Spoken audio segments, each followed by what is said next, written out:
আবারও রাস্তা নিয়ে বিক্ষোভ দেখালেন স্থানীয়রা। ঘটনাটি ঘটেছে মুর্শিদাবাদ জেলার ভগবান গোলা থানার অন্তর্গত নতুন কাজীপাড়া এলাকায়। মূলত জানা যায় যে দীর্ঘ 20 বছর ধরে রাস্তা বেহাল অবস্থায় পড়ে আছে, কিন্তু এই নিয়ে মেম্বার প্রধানকে জানানো হয়েছিল একাধিকবার, তারপরেও কিন্তু কোনো সুরাহা মেলেনি। আর এই নিয়েই আজ বিক্ষোভ দেখালেন স্থানীয়রা। দেখুন সেই চিত্র। ভগবান গোলা থেকে জাকিরুল হকের রিপোর্ট, এস বাংলা। আজকে আপনারা বিক্ষোভ দেখাচ্ছেন, কি নিয়ে আপনারা বিক্ষোভ দেখাচ্ছেন? আমরা এই মোহাম্মদপুর অঞ্চলের নতুন কাজীপাড়ার বাসিন্দা। দীর্ঘ 15-20 বছর ধরে 15 বছর হয়ে গেছে। বিগত 3টা ট্রাম কংগ্রেস, সিপিএম এবং তৃণমূলের জামানা চলে গেছে। গত পঞ্চায়েতে আমরা একটা করেছিলাম, আন্দোলন করেছিলাম রাস্তাঘাট নিয়ে।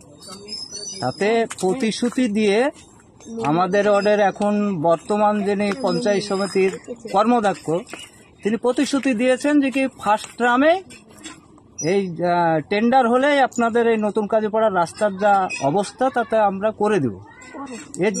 এখন পর্যন্ত কয়েকটা টেন্ডার হয়ে গেছে, উনি কোন দিকে করে বেড়াচ্ছেন। এত বড় একটা লোকসভা ইলেকশন গেল, উনি অন্যদিকে এসেছেন, কিন্তু এই ওয়ার্ডে এখন পর্যন্ত দেখা করতে আসলেন না। কিংবা যা অবস্থা গ্রামের মানুষ কি, ওনাকে ওনার প্রতিশ্রুতি মোতাবেক এখান থেকে ব্যাপক ভোট আমরা লিডও দিয়েছি। এমনকি 208 ভোট ওনাকে লিড দিয়ে আমরা এখান থেকে পাঠিয়েছি, এই ওয়ার্ডটা থেকে, এই গ্রাম থেকে। তবুও উনি যে পাস করার পরে ওনার এখন পর্যন্ত আমরা দেখা সাক্ষাৎ পাচ্ছি না। মানুষ গতকালকে এমন অবস্থা হলো যে কি মোটর সাইকেল এমনকি টাটা সুমো ফেসে গেল, ট্রাক্টর নিয়ে গাড়ি তুলতে হলো। মানুষ বিক্ষিপ্ত। এখন সব রাজনৈতিক দলই ভালো আমাদের কাছে। 15টা বছর যেহেতু সব দলই প্রধানই করে গেছে, সব দলই ভালো। এখন আমরা মনে করি যে কি আমরা নতুন কাজীপাড়ায় কোনো মানুষ মনে হয় বাস করে না। এখন পশু ছাগলের মধ্যেই বোধহয় আমরা পড়ে যাচ্ছি, যার কারণে কোনো রাজনৈতিক দলের আমাদের প্রতি কোনো দৃষ্টি নাই, নজর নাই, আকর্ষণ নাই। এছাড়া আমরা আর কি বলবো, আমাদের এটা করাই হচ্ছে, দীর্ঘদিন ধরে আবেদন করছি। তাছাড়া আর কিছু আমাদের বলার নাই। আপনারা দেখতে এসছেন, দেখেন। কোনো সুরাহা যদি কারো কোনো দিন মনে হয় তো করবে, না মনে হয় এইভাবে আমরা বসবাস করব, চলে যাবো। কতদিন থেকে এইভাবে পড়ে আছে এই রাস্তা? এই রাস্তা বললাম তো, গত 3টা ট্রাম চলে গেছে।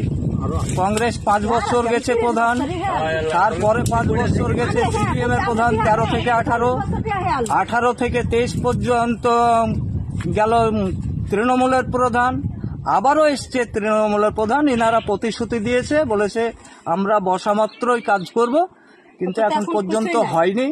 অনেক মানুষ ফাঁসছে, গাড়ি ফাঁসছে। একটা গরিব মানুষ, এই যে আপনার সামনে পুকুরে টোটোতে করে এক গাড়ি কাপড়, তো গরিব মানুষ 1 লাখ টাকার কাপড় পড়ে গেল, হাউমাউ করে কানলো। কাপড় তো পড়ে গেলে, ভিজে গেলে আর বিক্রি হয় না, একটা মানুষ কি করে খাবে? তো দুর্দশা দেখে আমাদেরও অবস্থা সে যে ওকে যে সাহায্য কি করব, তো অবস্থা দেখে ওকে তুলে দিয়ে ধুয়ে পাঠালাম। তো এই অবস্থা আমাদের গ্রামে। তো এমনি কোনো এর ক্ষেত্রে একটা যদি রুগী এই মুহূর্তে যদি বৃষ্টি হয় আর একটা যদি রুগী পড়ে, তো একটা অ্যাম্বুলেন্স ঢুকবে না, সেই খাটিয়া করে আমাদেরকে নিয়ে যেতে হবে হসপিটাল। তো এই অবস্থার মধ্যে এই রাস্তার অবস্থা আছে। তাছাড়া আমাদের গ্রামে একটা প্রাইমারি স্কুল আপনারা দেখে আসতে পারেন, 2খানা ICDS চলছে, একটা মসজিদ আছে, তবুও নজরে নাই কারো। এরপরে আমাদের আর কিছু বলার নাই। আপনার নাম? আমার নাম কাজী কামরুল ইসলাম। এই গ্রামের নাম কি? এই গ্রামের নাম মোহাম্মদপুর নতুন কাজীপাড়া। ধন্যবাদ। আজকের এই পথ অবরোধ করে বিক্ষোভ দেখাচ্ছেন কি নিয়ে? রাস্তাঘাটের ব্যাপার নেই, রাস্তাঘাট হবে হচ্ছে না, প্রধান মেম্বার তা বলছে। কতদিন থেকে এই রাস্তাঘাট এরকম খারাপ অবস্থায় পড়ে আছে? 15-20 বছর থেকে। আপনারা মেম্বার প্রধানকে জানাননি? জানানো হয়েছে, তিনারা কি বলেছে? ভোট হয়ে যাক, ভোট হয়ে যাওয়ার পরে আমরা প্রথম কাজগুলো এটা করবো। তাছাড়া এখনো ভোট হয়ে গেল, ভোটের পরে আবার বললো কি ভোট হচ্ছে, ভোট পর আবার দেখবো, এসে বলছে। এখানকার প্রধানকে আল্লামা। এই গ্রামের নাম কি?